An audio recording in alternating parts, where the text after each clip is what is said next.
Сайн байцгаана уу? Бэлгүн байна. Өсгөө байна. Step by Step podcast-ийн маань 3 дахь дугаар эхлэхэд бэлэн болсон байна. За тэгээд өнөөдөр бид хоёр Америкийн улс төрийн хоёр том нам болон түүнийх нь улс төрийн үзэл санаа ялгааны талаар ярилцахаар бэлдээд тэгээд сууж байна. Тийм байна. За юу байна? Тайван да. Тэрний өмнө түүнийхээ яриа тий. За тэгээд за. Уцаа баг үзье гэж яриад явсан. Тийм хоёр дахь одоо подкастынх нь тийм хоёр дахь подкастын сэдв бол утасны хэрэглээ, утасны доотлолтыг багасгах талаар хоёлаа ярилцаад шийдлүүд гаргаад явсан. Тийм. Хэрэгжүүлв. За зөндөө олон шийдлүүдийн талаар ярьсан. Тэгээд миний хувьд бол их асуудалтай байсан. Яа тэгэл одоо өнгөрсөн 7 хоног те маш олон мэдээ гараад ер нь утсан дээрээ тэр 2 дахь 3 дахь өдөр одоо 9 сарын 10 болоод ер нь их мэдээтэй, их шуугантай тийм 7 хоног байсан. Тэгээд юу ч гэсэн өглөө тэр те үдсэн хүмүүс байх юм бол өглөө тэр хэрэгжүүлэх ёстой. Өглөө одоо те 30 минут уцаа үзэхгүй байх. Тэр аргаа бол хэрэгжүүлээд явсан байгаа. Үдэж байгаа тий. Тэг үдсэн байгаа. Би бол сүүлийн 10 хоногийн нэг хагаст нь л уцаа яг өглөө оройд оролдохгүй байж чадсан баг. Зарим өглөө нь яалтч хуваатаа ингээд чалгах. Тэг би болохоос гарсан гэх юм уу тий. Бас яг л гэхдээ ямар ч гэсэн хэрэгжүүлж байгаа ямар ч гэсэн хоосноос дээр бол явж байгаа гэж бодож байна. Тэг би болохоор бас өдөртөө ингээд явж агаад өдөртөө бол нэг амар яахгүй. Анзаарахгүй. Тэнгүүтээ оройд болохоор ингээд явж агаад мартаа тий жоохон уцмцаа оролдоод оройно орон дотор орцоо оролж мартаа жоохон. Цаг ч багасна уу? Үздэг цаг ч. Цаг багассан. Цаг бол нэг 30 минут дараагсан. Тий. Твшилт тий. Минийх жоохон ч ихсэн яаж яа. Бас нэг 12 минутаар л багассан байсан байна. Мэдээнүүд их байла. Тэг мэдээ бол амар их байлаа. Мэдээлэл хийснээс одоо өнгөрсөн 7 хоног те олон мэдээнээс одоо 2 том мэдээ гарлаа штэ. Тийм тэрийг бэлж ирсэн байгаа. Тэг би тэнийг бэлж ирсэн болохоор чи одоо эхлээд тийм би ихний мэдээ юу бэлж ирсэн ээ. Тийм би бол хамгийн ихэнд Ирина Заруцка гэдэг Украин охины халдлагын талаар бэлдэж ирсэн байгаа. Тэгэхээр Ирина Заруцка нь бол 23 настай хүн байсан байгаа. Украинаас дөрвөж ирсэн. Одоо Орос Украины дайнаас хойш гэр бүлэрээ ааваас бусд нь аав нь одоо ингээд үлдсэн. Дайнд нь оролцохгүй үлдсэн. Тэгээ бусд нь ингээд гэр бүлэрээ бүгдээрээ нүгэд ирсэн. Аав нь үлдсэн байсан. Тийм. Угаасаа ингээд хэдээс хэдэн насны ирчүүдийг гаргаж болохгүй гэдэг угаасаа тийм хөл гаргацсан юм билээ Украинд. Тийм, дайнд оролцохтой тийм. Тэгээд ингээд ааваас бусд нь гэр бүлэрээ ирсэн. Америкийн нэгдсэн улсын North Carolina мужид амьдралаа босгохоор ингээд явж исэн байгаа. Ажилдаа яваад гэртээ ирээд тэгсэн чинь North Carolina мужи ямар хот байсан бэ? Charlotte. Тийм. Charlotte хотод амьдарч исэн. Тэгээд 8 сарын 22-нд ажлаа тарчаад гэрлүүгээ явах замдаа халуусан байгаа. Тэр нь бол ингээд бичлэг нь одоо ингээд энэ тэнэгүүр хүмүүс зөндөө үдсэн бах те. Ингээд метронд ингээд яг ингээд цонхны хажууд цодолд ингээд суугаад ингээд зүгээр юм сонсооч ил ингээд явж исэн чинь нэг хар залуу ард нь орж ирээд суугаад тэгээ ингээд 3-4 минутын дараа зүгээр юу ч хэлээгүй шүү дээ. Ямар ч тийм хоорондын харилцаа байхгүй байхад карманаас суудаг гаргаж ирээл 3 удаа хоолоор нь бүлээл тэгэл өнөөгч ингээд яг ингээд тэр бичлэгийн үзсэн хүмүүс бол мэдж байгаа ингээд амар өнөөх нэг шоконд орсон амар царайтай явж байгаа л тэгэл ингээд унаал өнгөрөөд өгсөн. Тэр бол маш аимшигтай явдал болсон. Тэгээд энэ сэдв бол айгүй тийм вайрал болж байгаа тий. Онлайнаар идэвхтэй Америкт бол айгүй байсгээд юу гарч ирсэн өмнөх 7 хоног тэрний өмнөх 7 хоног ч гэсэн. Тэгээд гарч ирсэн шалтгаанууд байна. Нэгт бол Украинаас одоо дөрвөж ирсэн тий. Украинд нь илүү аюултай, Америкт илүү аюулгүй байх гэж ирсэн чинь амьдралаа босгох тий. Тийм аюулаас зүгтэж ирсэн чинь энд бүр аюултай ингээд амиа ирсдчлээ гэдэг нэг шалтгаан байна. Тэнгүүтээ бичлэг нь метрон дотор одоо байсан болохоор бичлэг явагдчихсэн. Тэгээд яг юу болж исэн бичлэг нь задарсан. Тэрийг хүмүүс үзсэн. Би бас тэрийг үзсэн бас амар бичлэг шүү тий. Тэнгүүтээ бас улс төрийн хоёр намууд бас хоёр талтай улс төржүүлж ярьж байна тий. Жишээ нь барууны намууд бол ингээд их амархан явуулчлаа тий. Ингээд яаж шийтгэл ингээд муу байна гэдэг талаас нь ярьж байгаа бол зүүн талынх нь болонгууд сэтгцэн эрүүл мэндэд илүү анхаарах хэрэгтэй байна. Одоо гэж ярьж байгаа шүү дээ. юу хэрэгтэн бол identification боёо одоо нэр бас бүх царай баран гараад ирсэн. Тэр одоо ямар хүн байсан яг тэр зүгээр хүн байсан юм уу чи яг тэр судалсан тэр юу. Тийм тэрийг жоохон судалсан. Тэр бол Carlos Brown Jr. гэдэг хар залуу байсан. Амар юм нүүр нь 14 удаа баригдаж байсан. Тэгэхээр юу цагдаа дөө. Тийм ямар нэг байдлаар баригдаж хоригдчихсэн. 14 удаа ямар нэг байдлаар гэмт хэрэгжижсэн. Баригдчихсэн. Тийм. Тэнгүүтээ тэрний хамгийн их нь бол пүүх 14 гэсэн үү? Тийм 14 удаа амар их баригдчихсан бас тийм. Тэнгүүтээ 5 жил сууж исэн дээрм буутай дээрм хийж байгаа 5 жил сууж исэн. Гэхдээ өмнө нь бол хүний амьд төрж байгааг гэж байгаа. Тэгэхдээ сүүлийн хамгийн сүүлд бол 25 оны 1 сард 911 бууруугаар хэрэгж дуудаж тэгсэн гэж баримтлагдсан. Тэр нь яасан бэ гэсэн чинь гимлэг твжижсэн чинь биерүүний гадны биед орчлоо гэж харж бодож тэгж ингэж 911 дуудаад тэгээ баримтлагдчихсан. Тэгээ тэр нь яг нэг сүртэй хэрэг биш байсан болохоор шүүгч нь бол ингээд явуулсан гэж байгаа. Тэгвэл ээж мэж ингээ гэр бүлийнх нь бол ерөнхийдөө шизофрентэй шизотой гэж ер нь оншилсан. Тэгээд ингээд сэтгцийн эмнэлэгт өгөх гэсэн боловч аваагүй гэж байгаа байхгүй юу. Тэрийг ингээд зүүн талынхаа ингээд сэтгцийн эрүүл мэндийн хангалттай юм байхгүй байна гэж ярьж байгаа. Баруун талынх нь олонгод наа чи юм 14 удаа гэмт хэрэгт холбогдсон. Яагаад ингээд сул гудамжинд явж байгаа юм. Тэгж ярьсан байгаа байхгүй юу. Жохон одоо хуулийн хариуцлага жоохон чанга үзүүлээ. Тэгээд ийм одоо хар эрстэй хүн байсан тийм хар эрстэй гэмт хэргийн одоо олон 14 удаа баривчлагдчихсэн тийм одоо хэрэгтэй хүмүүсийг зүгээр ингээд автобусын дотор явж байгаа гэдэг ер нь тийм яваад тах шүү дээ. Тийм зүгээр явж исэн. Ерөнхийлөгч Дональд Трамп бас тэгэж бүр ингээд оффистаа сууж байгаа бичлэг хийгээд зураг мөр гаргаж ирээд бас их юм болсон. Тэрийг нас үзсэн тийм. Тэнгүүтээ би 14 удаа тэгэж яасан ерөөсөн мэдээг байсан. Амар их баригдаж исэн гэсэн. Тэнгүүтээ яагаад алсан гэсэн чинь би ингээд миний бодлыг уншаад байсан гэсэн гэж байгаа байхгүй юу. За. Шизофрентэй өнгө хийм бодож байгаа шүү дээ. Тэнгүүтээ ингээд миний бодлыг уншаад байсан. Тэнгүүт нь би ингээд нэг дотроос бараг ингээд юм гаргаж ирээд ингээд намайг алуулсан. Би ингээд алах ямар ч шалтгаан байхгүй. Сүүлд ингээд өөрийгөө өмгөөс юмнууд одоо яриад байгаа юм билээ. Одоо сэтгцийн угаасан юмтай жоох юмтай юм байгаа байхгүй юу. Тэнгүүт чинь одоо ингээд шүүх хурланд болох гэж байгаа шүү дээ. Тэнгүүт хүмүүс бол цаазаараа маа гэл те. Яагаад гэвэл ерөнхийлөгч чинь бас өөрөө цаазаараа уу яваа. Тийм North Carolina ч өөрөө цаазыг ялтай авах ёстой гэж юм бэлээ.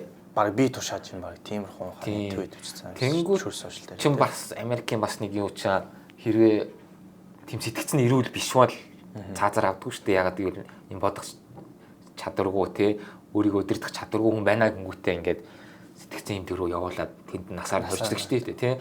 Тийм ер нь хэд хоёр сонголттой. Тэгээд хуульч нь бол тиймэрхүү байдлаар өмгөөлөх талтай явж байгаа юм шиг байлээ. Одоогоор бол тэгж хүлэгдээ явж байгаа. Тэгэхээр ийм амар хэрэг болсон. Дараагийн хэрэг бол өнгөрсөн цагт болсон. Одоо нөгөө хэрэг нь бол одоо бас сошиал медиагаар ялангуяа одоо хүртэл ер нь бол амар их бичлэг зураг одоо постууд нэлээх явж байгаа тийм хэрэг байгаа. Тэр нь бол Charlie Kirk боёо чашаа тий. Charlie Kirk одоо гээд ер нь барууны үзлийн талын одоо Turning Point USA гэдэг хамгийн том одоо conservative American тэр одоо non-profit organization боёо HKK биш ээ. Non-profit гэдэг чинь ашигын бос одоо компани гэдэг тийм одоо тэр компани одоо юу баримталдаг вэ гэхээр залуу хүмүүст консерватив үзлээ. Тэгээд одоо тий high school, коллежийн насны 18-аас 24 насны тэр хүүхд санал өгөхөд тий eligible хүмүүстэй дараа урайлсан тиймэрхүү одоо тийм компанийг 18 настайдаа үүсгэн байгуулад тэгээд ер нь бол сүүлийн 12-аас 13 жилийн турш Америкийн кампусуудаар болон их сургуулиудын одоо кампусуудаар болон одоо high school боёо ахлах сургуулиудаар ингэж явж debate боёо мэтгэлзэн хийж ингэж явдаг байсан тийм залуу байгаа 31 настай. Тэрийг одоо тий ээлжит нэгэн одоо мэтгэлзэн хийх гээд Utah Valley University гээд их сургууль дээр ивент зохиогоод бараг 3000 гаруй хүнтэй тийм газар 3000 гаруй хүнтэй тийм ивент болж исэн. Тэгсэн чинь тэгээд ер нь 200-аад гаруй яардын цаанаас ингээд буудсан. Буудаад хүзүүндээ бодолоод тэр бичлэг одоо интернетээр бас амар тийм бас тэр чинь бичлэг гарсан шүү дээ тий. Тэр бол тэр би бас явж байгаа үзсэн. Миний фидээр гараад ирсэн. Тэгэл тэр бол бас амар бичлэг байлээ. Тэгээд Charlie Kirk нь яаралтай ойролцоогоо тэр имлэг рүүгээ хүргэгдээд тэгээ ер нь тэр дороо бараг нас орсон байгаа. Тэгээ 31 наснда одоо 2 хүүхдийн аав их нэртэйгээ тэгээд бас тэгээд их нэртэйгээ ингээд тэр газар явж исэн. Тэгээд одоо сошиал медиагаар бас амар хуваагдаад тэр чи одоо бас боо юм болж байгаа байхгүй юу? Тийм зөндөө хуваагдаж байгаа тий. Тэгээд Charlie Kirk-ийн талаар жоохон ярих гэвэл үзэл санаа нь ер нь барууны үзэл санаатай. Тэгээд маш одоо тий үндсэрхэг гэр бүл одоо эмэгтэй эрэгтэй гэр бүл тэгээд уламжлалт гэр бүл гэр бүлийг эрхэмлсэн. Тэгэнгүүтээ бас ингээд шашинлаг одоо Кристийн шашинда маш үнэнч тэрийг одоо баг гэр бүлээсээ түрүүнд тавьдаг. Миний одоо 1 2 3 гээд priority буюу одоо эрхэмлдэг зүйлүүдээ ирэмблэхэд нэгт нь бол дандаа шашин орж ирдэг гэсэн тиймэрхүү үзэл санаатай. Тэгээд ерөнхийлөгч Дональд Трамп сая 25 оны 1 сард ерөнхийлөгч болоход маш том үүрэг гүйцэтгэсэн. Бараг ерөнхийлөгч болгосон залуу хүмүүсийн вотыг одоо саналыг маш их авахд их үүрэг нөлөө үзүүлсэн тийм залуу байгаа. Би бас онлайнаар их бичлэгийг үздэг байсан шүү. Би бас бол бас тийм ингээд харагддаг те яг ингээд юунд нь очиж байсан. амар мэтгэлцдэг штэ хүмүүстэй. Мэтгэлцэн нь үзэх урамтай байт шээ. Тийм бас олон талын мэдлэгтэй. Айгуу мэдлэгтэй. Айгуу тайван сууж байгаа л те. Ингээд сууж байгаа. За тэгвэл яасан? Тэгвэл яах юм гээл. Ямар ч бичих цаас, ямар ч интернет ашиглахгүй. Тийм зүгээр сууж байгаа л мэтгэлцдэг. Айгуу мондөг залуу. Тэгээ би нэг манай сургууль дээр ирэхэд нэг очиж исэн. Харж исэн үү? Харж исэн. Маш өндөр амар өөртөө ихтэй. Ер нь aura гэдэг хүмүүс амар ярьдаг. Хямарлаг. Хэмэртэй залуу байж тээ.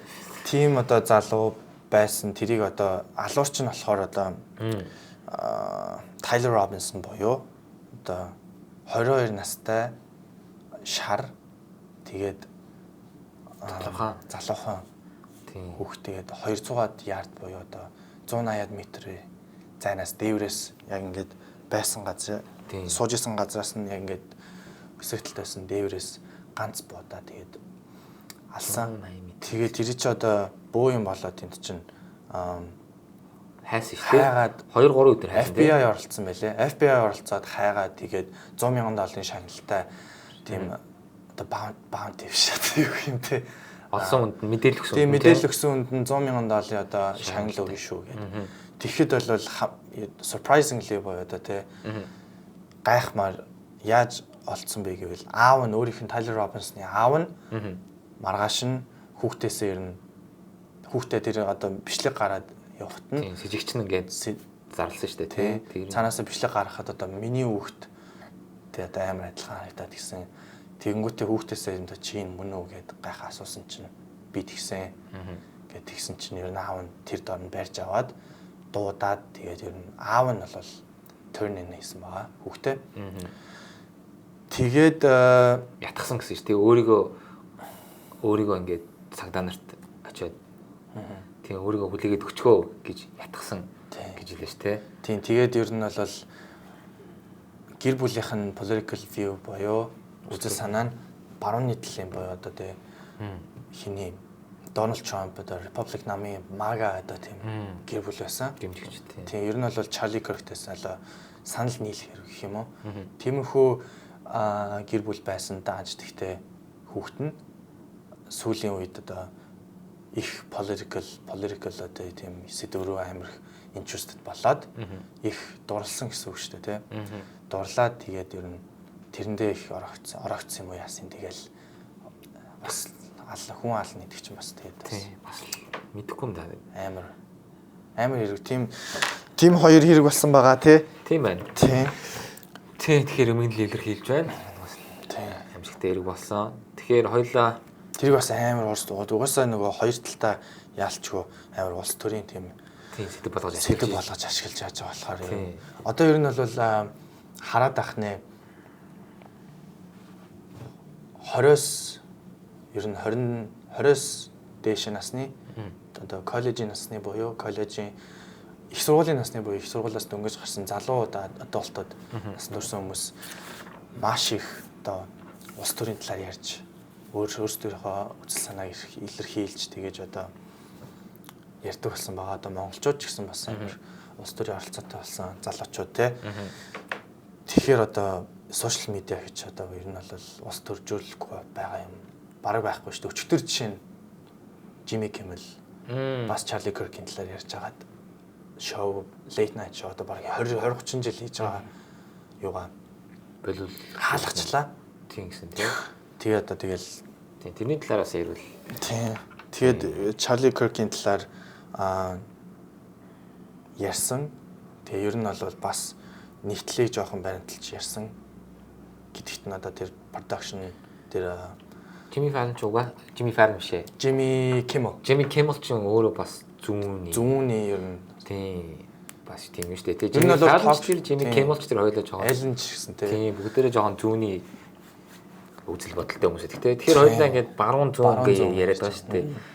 Би ч ингээд баруун зүүн ингээд шулуун ингээд боддог байсан аахгүй юу? Барууны наам, зүүнний наам ингээд нэг шулуунаар ингээд боддог байсан чинь чи ингээд дахиад тэнхлэг нэмээд ингээд хавтгай болгоод тайлбарлаж өгсөн шүү дээ надад. Тэгсэн чинь надад ингээд айгүй ойлгомжтой болоод би бас тэрний талаар ингээд жоохон судлахгүй юу. За.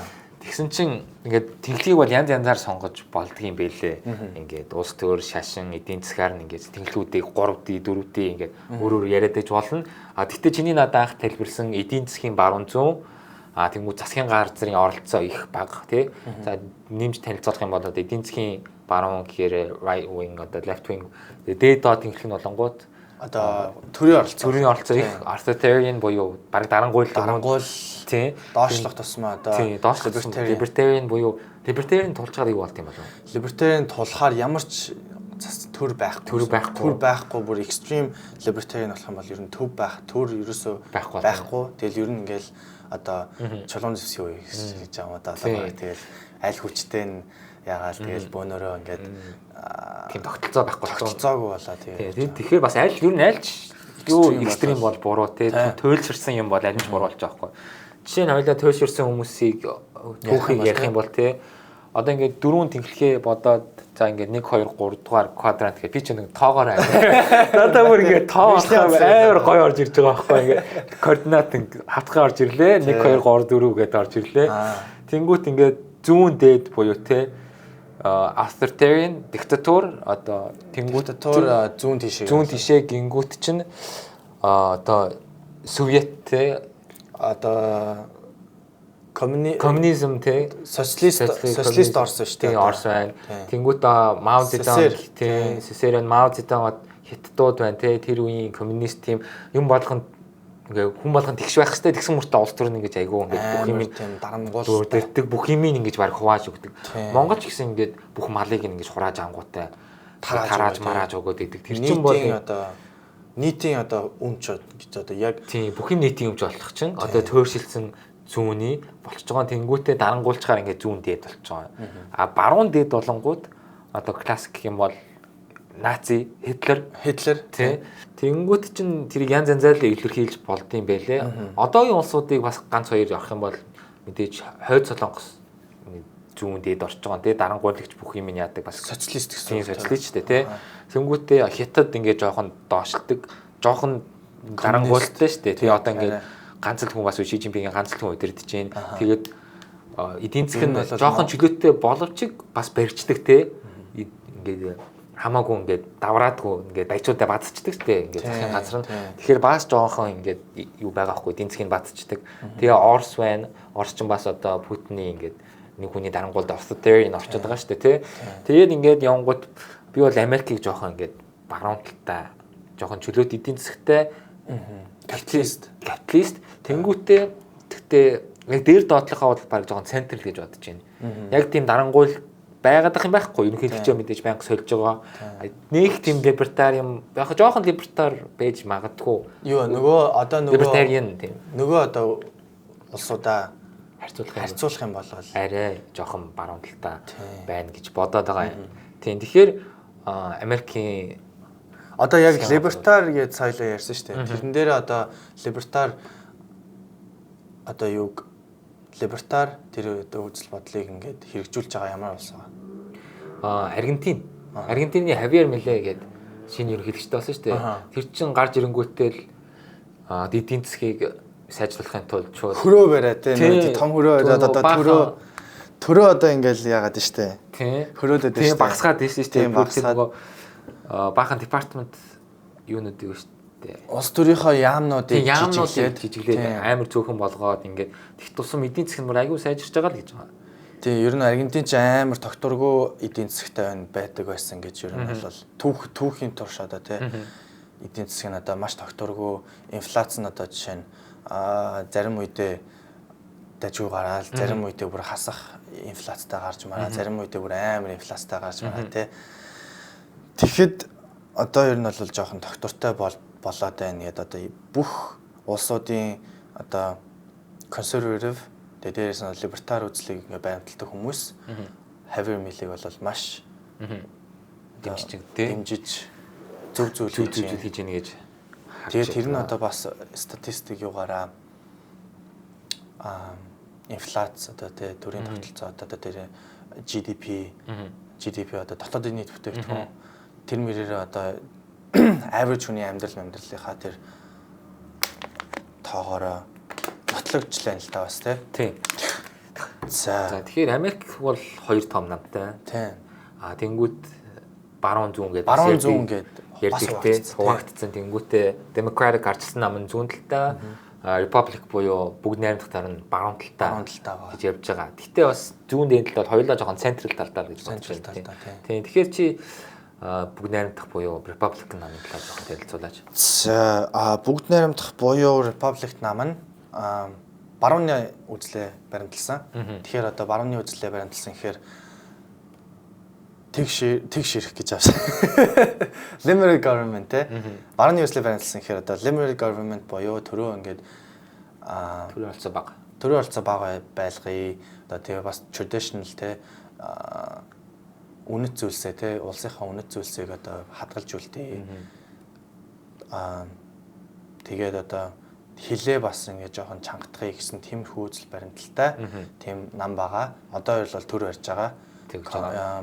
Ерөнхийлөгч нь одоо төр барьсан байгаа. Улсын хурал дээр бас majority олонхоо одоо байгаа. Тэгээд одоо ер нь сүүлийн одоо Байден ерөнхийлөгч одоо 20 оноос 24 он хүртэл барьсан. Түүнээс бол яг 16 оноос Трамп гарч ирээ. Тэгээд одоо сая 25 оноос Трамп гарч ирээ. Цаашдаа одоо 4 жилийн турш одоо төр барина. Тэгээд дээрэс нь бас одоо дэд ерөнхийлөгч буюу JD Vance нь бас Трампын дэд ерөнхийлөгч дараа сонгуулиар бас гарч ирнэ гэдэг маш олон тийм шуумтай байгаа. Тэгээд бас Charlie Kirk бас энийг бас залуу хүмүүст маш дэлгэрэнгүй мэтгэлзээд тэгээ бас тийм ч бас ингээд хуваагдаад үзэл бодлороо хуваагдаад ингээд ер нь тэгээд барны үзэл бол нэг тиймэрхүү.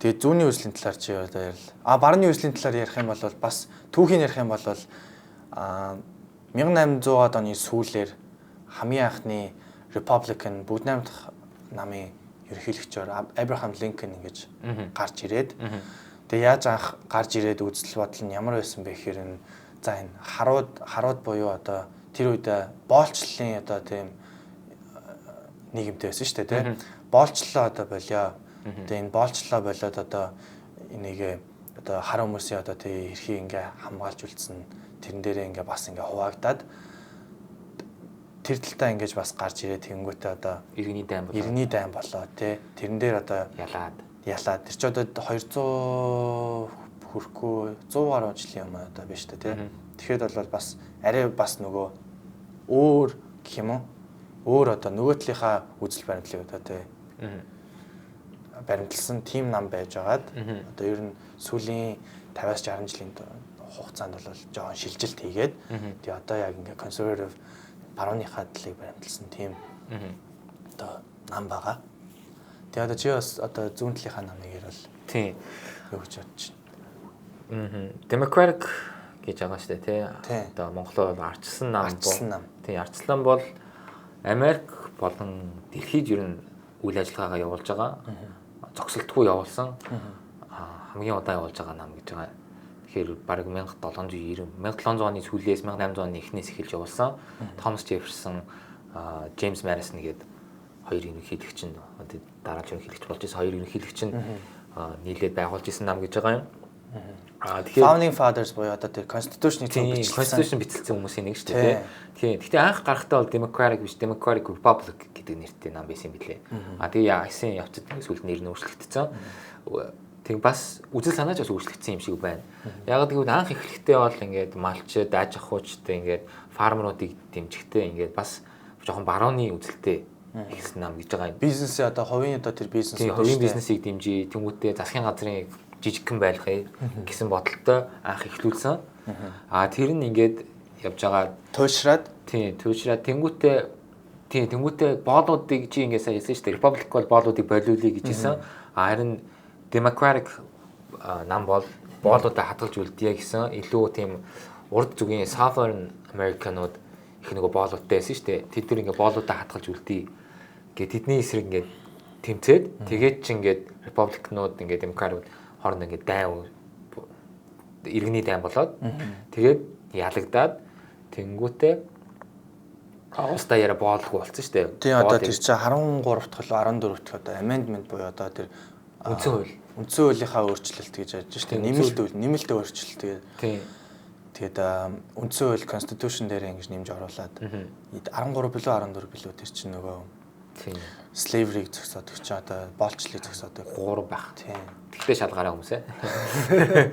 Тийм, тэнгүүтээ ах тэгж эхэлсэн явж агаад сүүлдээ барууны байжснаа сүүлдээ илүү их ингээд нийгмийн тэгш эрхийн төлөө тэмцдэг зүүнийх рүү болоод шилжсэн байгаа. Тэгэхээр зүүнний нам буюу одоо Democratic ардчилсан намын одоо баримталдаг үзэл санаа үнэт зүйлүүд нь юу вэ гэх юм бол товчхондоо бол улс төрийн оролцоотойгоор нийгмийг ерөнхийдөө тэгш байлгах гэж тэгштэй ирэх ер нь баланстай байлгахыг л баримталдаг нам байгаа. Тэрэнд одоо юу орж ийн гэхээр хүн болгон эрүүл мэндийн үйлчилгээг тэгш авдаг байх хэрэгтэй. Хүнийг арьс өнгө хүүсээр нь ялахгүй байх ёстой. Ажилчдын адилхан эрхтэй байх ёстой. Тэнгүүтээ одоо энэ том компаниуд ингээд байгальд ингээд муугаар нөлөөлөд байна. Тэдэрт ингээ хориг тавих хэрэгтэй. Тэнгүүтээ одоо бас яригдж байгаа юм бол одоо бууг gun control бууг хүмүүс ингээд авахтаа ингээд ямар нэгэн өөрсдөө тодорхойлдог бичих баримтаа өгдөг тийм нэг контролтой байх хэрэгтэй гэсэн тиймэрхүү үзэл санаа үнэт зүйлийг баримталдаг тийм нам байгаа юм. Тэгээ бас зүүнний нам юу байдаг үстэй юу лээ? Баян хүмүүсээ тийм progressive tax гэж байгаа. Progressive tax. Тийм, тэнгуүтээ баян хүмүүсээ илүү их татвар авдаг, ядуу хүмүүсээсээ илүү бага татвар. Одоо ч гэсэн тэгэж үйлчилдэг байх.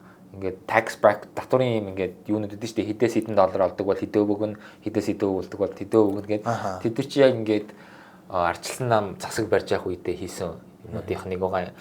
Өөр хийжсэн юмнуудынх нь жишээ гэх юм бол 2010 онд Obama Care гэдэг Обама ерөнхийлөгч байхдаа хийсэн юм хүн болгон ч ямар ч гэсэн олон хүнд илүү их тийм эрүүл мэндийн даатгал авах боломж, эрүүл мэндийн үйлчилгээ авах тийм боломжтой болгосон гэж байгаа юм. 2012 онд DACA буюу одоо ингээд нас хүрээгүй хүүхэд байхдаа Америкт ирсэн хүмүүст ингээд бичиг баримт олгох, иргэншил ингээд ирээдүйд өгөх тийм зам нээсэн Тэнгүүтээ 15 онд улс даяараа ижил хүчний same sex гэрлэлтийг баталгаажуулсан гэж. Өмнө нь 15 он гэсэн үү? Тийм. Айгүй хойно угаад. Тийм ээ. Бүр дээр үеэс л яригддаг ус. Тэнгүүтээ муужтал болдог байсан юм шиг байгаа. 15 оноос хойш улс даяараа зөвшөөрсөн. Тэгэхээр хаанч тийм оргилохгүй болсон. Тэр бол ингээд 10 он 90 оны юмнууд байна. Сүүлийн үед хийж байгаа юмнууд гэх юм бол Байден ерөнхийлөгч болохдоо коронавирус хойшоо оюутны зээлийг тэглэх гэх юм уу да Монголоор. Оюутны зээлийг өчөөж өршөөх тиймэрхүү юмнууд хийсэн. Тэгэхээр ерөнхийдөө бол илүү тийм олон нийтэд нийцсэн одоо тийм илүү тийм тэгш барих гэж үздэг юм шиг байгаа. Тэгээд одоо өөр одоо их маргалддаг одоо Republic Democratic байнга ингэж маргалддаг юмнууд байна шүү дээ. Жишээ нь одоо abortion rights буюу одоо хүүхдээ авах эрхтэй. Тэрийг бол зүүн талын хүмүүс бол хизээж хамаагүй эмэгтэй хүний сонголтоо гэдэг байгаа тий. Өөрийнх нь бие эмчин гэдэг. Тийм өөрийнх нь бие эмчин гэж байгаа. Барууны нам болохоор хэдэн 7 хоногоос хойш үлээ наа чи хүн болцсон байгаа. Тэгэхээр хүн алж наа чи аллаг байна гэд эсэргүүцдэг тий. Тэр нь одоо бас нөгөө шашин машина амар дээдэлдэг одоо тэр хүн одоо гидсэн дотор байгаа ч гэсэн одоо тэр чи хүн гэж яриад. Тэгээ тэндээсээ бас ингээд аргумент үүсгдэг гэх юм аа. Тийм. Тэгээд бас маргалддаг юм бол бууны контрол дээр байнга. Одоо Америкт бол шүүрийн байнга явагддаг тий. Буугаар аллаг. Одоо Миннесотад 2 хууль баригчийг алсан. Миннесотад бас би чи Миннесотад байсан болох Миннесотаг мэдээнүүдийг сонсоод байдаг. Нэг трансгендер хүүхэд орж ирээд сургууль дотор буудлага явуулсан. Хаяхан болсон шүү дээ. Тэгээд хэд хүүхэд алчдаг ч үлээ. Тэнгүүтээ сая Чарли Киркийг алдаг тий. Ингээд тэр болгон дээр арчсан намынхан ингээд аюултай хүмүүст буухаа болчлоо. Тий ингээд background check ингээд өмнөх түүхийн шалгалтаа ингээд ямар нэг бүртгэж авалтаа гэдэг. Барууны нам болохоор одоо тийхгүй буу хавна гэдэг зүйл чинь тий одоо second amendment үндсэн хуулийн дээр байдаг эрх байгаамаа тий бидний ингээд эрх байгаамаа тэгээ дээрэс нь одоо энэ хүн ингээд тий буу аваад өөрөө хамгаалах хэвээр. Тэгвэл одоо ингээд гадуур ингээд буудаад mass shooting буюу одоо тий олон хүнийг нийт оронд буудаад байгаа тэр хэрэгүүдийг асуудал нь тэр буундаа бишээ тэр хүнийх нь одоо тий psyche буюу одоо тий юу юм бэ? Сэтгцэнд нь одоо жоохон асуудал байгаамаа тэрнтэй нь одоо бид нар ингээд хариуцлага ингээд ямар нэгэн ажил хийгээ тэрийг ингээд зохицуулах хэрэгтэй байгаамаа. Яг буундаа асуудал бишээ гэдэг ер нь бол тэгдэг. Тэгээ бас нөгөө Obama Care одоо тий чиний ярьсан энэ хэрэгжүүлсэн ажлуудыг ер нь бол нөгөө талынх нь нам гарч ирээд тэрийг дандаа цуцалсан. Тий одоо байхгүй. Трамп гарч ирээд цуцалсан. Тэгэд яагаад ер нь тэгдэг вэ гэхээр барууны намных нь үзэл бодол нь тэр ийм одоо ажлуудыг хийхэд маш их одоо тий такс төлж байгаа хүмүүсийн одоо тэр татврын мөнгөөр ингэж санхүүжүүлж ингэж хэрэггүй зүйл ингээд барыг мөнгө үрж байна тий. Тэгээ ингээд төрөө жоох ингээд бас багасаа одоо жишээ нь өнгөрсөн жил чинь сая гарч ирээд юу ачлаа штэ. Боловсролынхаа яамыг хагаа хийцэн штэ. Бүр боловсролын яамгүй болгоод тэгэнгүүтээ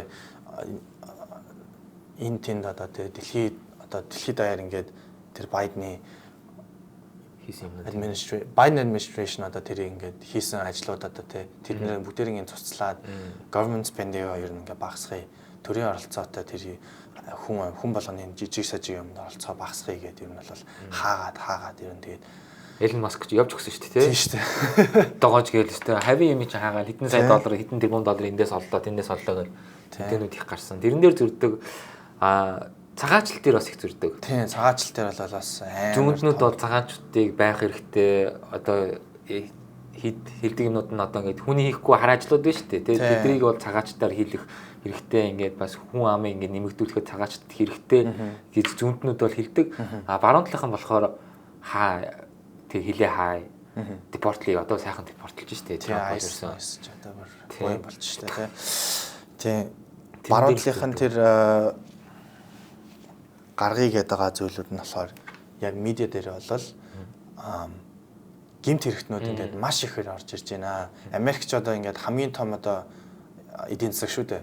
Тэрэнд одоо хамгийн том эдийн засагтэр чи хамгийн одоо их drug use одоо тий хар тамхины хэрэглээ байгаа хамгийн том одоо тий мафиод ингээд Мексиктэй ингээд урд зүгээр ингээд хилцсэн. Тэгээ цаанаас нь ингээд бас ингээд жижиг сажиг тийм мафтай тийм улсууд мафиуд ингээд нааша хар тамхи оруулж ирж байгаа болохоор тэгээ дээрэс нь ингээд бичүүгээр амтгүй ингээд олон ингээд яваад хахаар ингээд нөгөө яг өмнө хэлсэн шиг үндснийхээ одоо тэр value буюу үнэт зүйлсийг авч үлдэж чадахгүй Америк ингээд буцаад ингээд Make America Great Again гэдэг чинь одоо тэрийг одоо сурчлаад тэрийг авч үлдээ. Тэгэхээр одоо энэ хууль бус ус гарах хэрэгтэй гэдэг. Тэгж байгаа тий. Тийм одоо ажил Америк.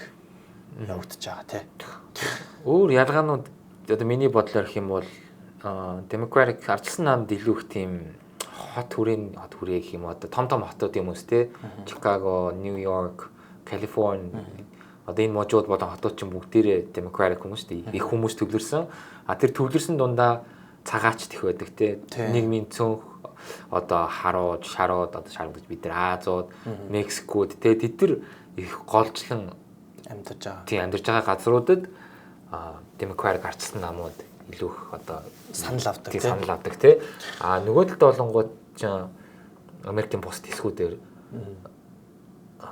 баруун буюу Republican одоо арай хөдөө Оклахома тий одоо Монтана ч юм уу тийм хөдөө жоохон цагаанууд ихтэй. Ер нь голчлон цагаанууд тий. Тийм голчлон цагаанууд тэгээд ер нь жоохон farmer мэддэг ч юм уу тий яг нөгөө cowboy hat матан өмсдөг ч юм уу тэгээд нөгөө boots, jeans, flannel дээр тий хувцснуудаа өмсөд яадаг яг тий одоо зурж байгаа тэр нөгөө зураг нь штэ. Тэнгүү тий яг ингээл би өстө Америктэй би Америк хүн America is the greatest country гэл хамгийн агуу гүрэн байгаа тэрнгээрээ бахархаж байгаа. Тэгээ ер нь бол энэ юугаа бид нар ингээ хадгалж үлдэхэд үлдэх ёстой гэсэн тиймэрхүү үзэл баримталтай хүмүүс саналаа өгдөг тийм. Гэхдээ бол ер нь аль нь туйлширвал тэгэл буруу юмнууд байна. Хоёулынх нь нэгдэг зөв юмнууд зөндөө бий. Хоёр намынх нь буруу юмнууд бас зөндөө бий. Тэ жишээ нь надад таалагддаггүй юмнууд гэх юм бол одоо тэтэрхий зүүнтний бодлого гэх юм бол одоо ингээл Трампын одоо хийж байгаа нэг таалагдж байгаа юм жишээ нь одоо ингээд эмэгтэйчүүдийн спортод хүүсээ солиулж эмэгтэй хүн орж ирэхэд бол ингээд ямар ч шодрог бус гэдэгт бол би дэмжиж байгаа. Яг тэр ч угаасаа л ингээд би энэ ойлгомжтой эмэгтэй хүн бол эмэгтэй хүмүүс өрсөлд нь эрэгтэй хүн гэ цаанаасаа төрсөн хүн чинь ингээд би эмэгтэй оллоо гэж нэг өдөр сэрснэ. Тэдэртээ өрсөлдөх хөрчин за тийм юм байдаг л угаасаа өрсөлдөх болохгүй гэж би бол боддог. Тийм угаасаа би физиологийнхоо хувьд эрэгтэй хүн чинь угаасаа том ястай тестостерон ялгаруулдаг те хурдтай хүчтэй тэр ясныхын тогтолцоо хүртэл угаасаа. Тийм. Тэнгүү зүүнд нь ч болгоод тэд нар чинь хүний эрх мэрх LGBTQ гэдэр чинь болно гэд тэр бол болохгүй юм хийж байгаа барууны зөв хийж байгаа юм бол тийм бай те. Тэнгүүд нөгөө талаас миний бодож байгаа юмнууд бол одоо том тосны компаниуд чинь ингээд газар мазрыг хамаагүй ухаал тэдрийг ингээд ямар ч хариуцлагагүй байгальд ээлгүй юм хийдэг шүү дээ. Тэнгүүд тэдний чинь болонго зүүнний намууд чинь за та нар ингэж болохгүй ийм гэх хэвээр гээд хууль төмрийн тогтоодог бол зөв юм байдаг ч юм уу те ингээд ингээл ер нь байлалт нь л баг зөв юм байгаа буруу юм байгаа гэдгийг бас хүмүүс бас ойлгоосоо те. Миний хувьд бол Republican нам буюу бүгд найрамдах намын баримтлагдаг зүйлсүүдээс таалагддаг зүйл бол компаниудын татварыг багасгая. Тэгээд ер нь нийтдээ татвар багасгая гэсэн үзэл баримталд нь маш их дуртай. Яагаад гэвэл компаниудын татвар багасаад эхлэхээр ер нь бол ашигтай ажиллаж эхэлнэ. Тэгээд ашигтай ажилласан компани ч ер нь бол их ажиллаж аав шүү дээ. Ажилчин их аав нэхэр unemployment буюу ажилгүйдлийн статистик багассан тий. Тэгээд нийтдээ ер нь ажилтаа болоод эхлэхээр чинь такс одоо хүмүүс чинь их төлж эхлэн шүү дээ. Татвараа төлж эхлээд их хүмүүс мөнгөтэй болоод эхлэхээрээ бас ингэ эдийн засаг цаашдаа ингээд өсөж дэвчих боломжийн цаашаа ингээд гаргаж өгд юм уу гэж боддیں۔ Тэгээ нөгөө талдаа болохоор бас нөгөө зүүн талдаа ардчилсан намын хийж байгаа хийхийг баримталдаг одоо зүйлсүүдээс дуртай зүйл их юм бол gun control-д маш их дуртай. Яагаад гэвэл хин хүссэн хүн очиод өнөөдөр бол буу аваад ууних боломжтой хаваад байгаа байхгүй юу. Тэгэхээр одоо ямар ч гэмт хэргийн одоо тэг бэкграундтай дээрэс нь одоо тэг жоохон сэтгэл мэдрэлийн жоохон асуудалтай хүмүүс бол тэг очиод ямар ч одоо хамаагүй байдлаар тэг шалтгаанаар буу аваад буучаад бол амар том зэвсэг шүү дээ. Тэг ингээ аваад ашиглах боломжтой байгаа. Тэрийг одоо жоохон багасгахыг gun control хийх гэсэн. Тэр нь бол таалагддаг гэх юм уу? Тий, тэгэхээр аль нь хийж байгаа юмнууд бас байна. Буруу хийж байгаа бас бодож байгаа юмнууд бас зөндөө байна тий. Тийм бас хувь хүндээ одоо заавал нэг талдаа ингээд шууд хатуу зогсох нэг шаардлагагүй яг үндэ тэгэл тий өөр ингэсэн авсан юм хаяал авах юм хаяал зөв буруугийн шүүмжтэй хандаад. Тий, одоо нөгөө хавтгаагаа ирвэл тий. Хавтгаан дээр нэг хүн ингээд байнгын зогсох биш тий. Зарим асуудал дээр ингээд уламжлалт үзэлтэй байж болно шүү дээ. Би ингээд гэр бүлээ ингээд жирийн уламжлалтай гэр бүлээл байлгамаар байна гэдэг ч юм уу те. Зарим юмд зүүн талтай те ингээд эрүүл мэндийг ингээд хүн болгонд их шүртмээр байна ч юм уу те. Хүн болгоо ингээд тэнхэл тэр хавтгаа дээр зөвхөн нэг цэг дээр биш. Ингээд хаа сайгүй байгаа шүү те. Хүний ингээд үзэл санаа юм сэдв дээр өөр. Тийм болохоор тэр энэ хөөний үзэл санаан дээр л тулгуурлаад өөр өөртөөхөө юу ирэх юм л дээ те. Яг толгоонд ч одоо юу бууж байгаа тэрийгээ ер нь логикоор бодоод шийдвэрээ гаргаад тэгээд үзэл санаагаа ингээд баримтлаа явуул. Тэ? За тэгэхээр тийм байна. За ер нь нэг тиймэрхүү те. Өнөөдрийн дугаар ер нь ингээд өндөрлж байна. Сонсч үзсэн хүмүүс маань бас улс төрийнхөө үзэл санаагаа хуваалцаарай. Юу гэж бодсон. Тэгээ мэдээж бит хоёр бас дөнгөж эхлээл явцаар л байгаа. Шүүмжлэх юмнуудаа шүүмжлээрээ хэлээрээ. Тэгээд үзэж дэмжиж байгаа хүмүүст баярлалаа. Лайк дараарай, subscribe хийгээрэй, комент үлдээгээрэй. Тэгээ комент үлдээхдээ бас те өнөөдрийнхөө сэдв яг за та хоёр те засаад хэлчих илүү сайн мэддэг, илүү сайн судалсан олон жил судалсан хүмүүс засаад хэлэх юмнуудыг бол бас комментэн дээр засч хэлээд өөртөөхөө үзэл санааг бас түгээгээд хэлхийг хэлээд тэгээд комент бичээрэй. Тэгээд алгоритм туслаад өшөө олон хүмүүс үзээд яваал тэгээд тийм байна. За тэгээд өнөөдрийнхөө дугаарыг үзсэн хүн болгондоо маш их баярлалаа. Баяр таа. Баяр таа.